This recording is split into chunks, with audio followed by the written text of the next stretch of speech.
In this video we're going to take a look at how margins are set in Word 2013. There's two ways to set margins. You can set margins for the entire document or an entire section. Now most of the time with short documents your document is a single section, so that's not a big deal, but it is a section command and it applies to all of the section that the cursor is in when you apply the command. And that is on the page layout tab up here, and it's the first button over here in the page setup group under margins. If you click on the down arrow you get a bunch of choices here, and let's take a look. Right now I've got a 56 page document. I'm going to go up here and I'm going to change the margins. Right now they're on normal. That's the default in Word 2013. And if I make them narrow, let's see what happens to my 56 page document. I would think it would shorten it up a little bit, and it shortens it up by 8 pages. Those are a little bit too narrow, I think. So you've got some presets here.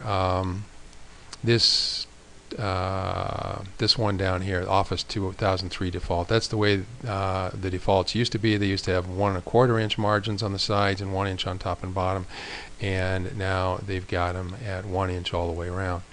Now if you want to have a little more control over that, you know, most of the time you're just going to be able to pick something over here, but if you want to have a little bit more control over that, you can go in to the page setup dialog box here and you can set the margins to anything you want to. And if you're going to be doing front and back pages and you're going to be stapling them together or somehow binding them together in a book, you may want to include a gutter in there too. If that's what you're doing, you should probably check out what this setting does, but we're not going to worry about it right now.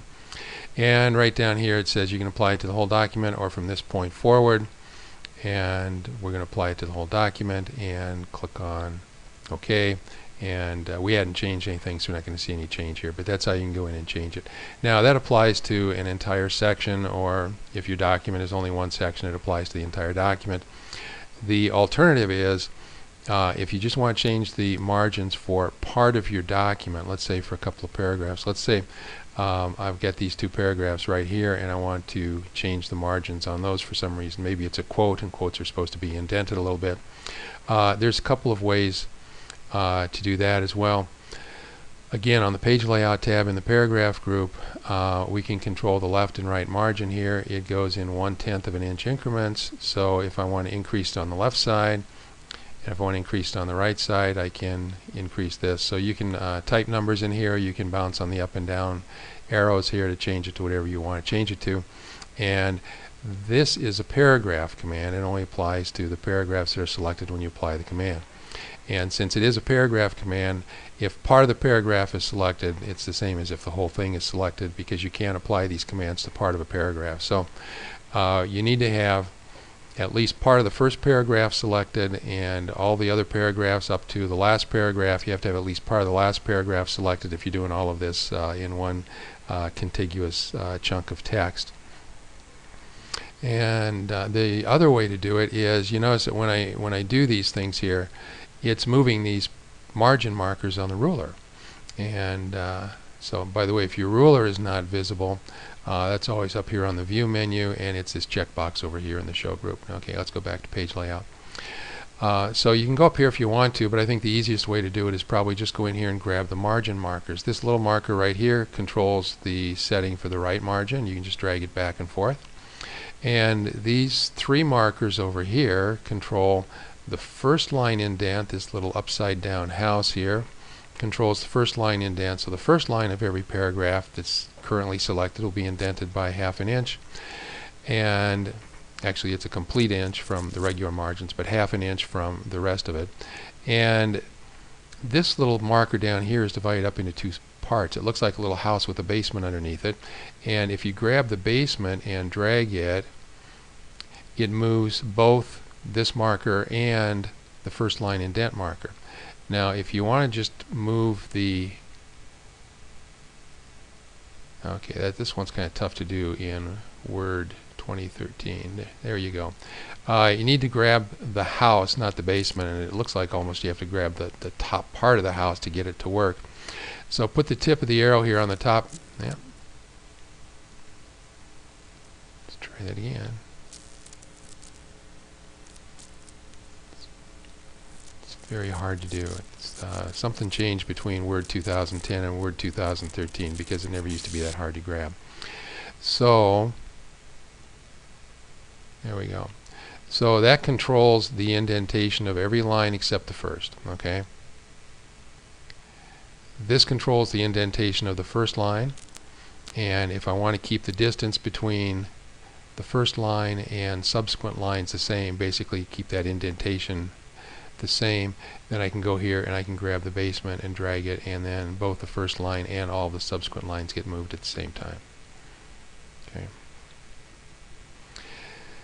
And let's go back to, let's bring that all the way back so they're the same, and then let's grab both of them here and put them back over here, and we'll drag this one and put it back over where it was, so all of our text now has the same formatting for margins.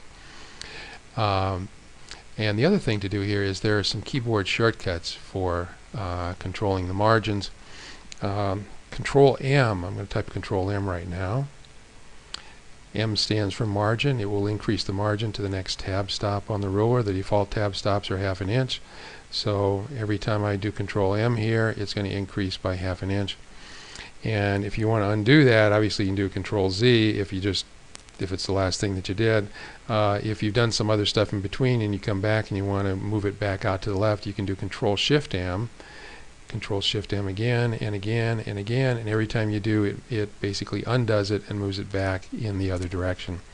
The other keyboard shortcut that I want you to know about is for a hanging indent, and that's Control T. And every time I press the Control T, which I'm doing right now, it increases the indentation of all of the lines except the first one. So this would be good for doing a bibliography or something like that where you normally have a hanging indent, although in Word doing a bibliography is pretty easy and you don't even need to worry about this because Word takes care of all the formatting for you. Now if you do this hanging indent and you decide you want to undo it, it's the same way to undo it as it was with Control M. We did Control T to get here. We're going to do Control Shift T to get back again. So as a review here, there are 2 ways to set margins. One is for the entire document, and that's what this button is for. The other way to set margins is for part of the document, and that's what the ruler is for.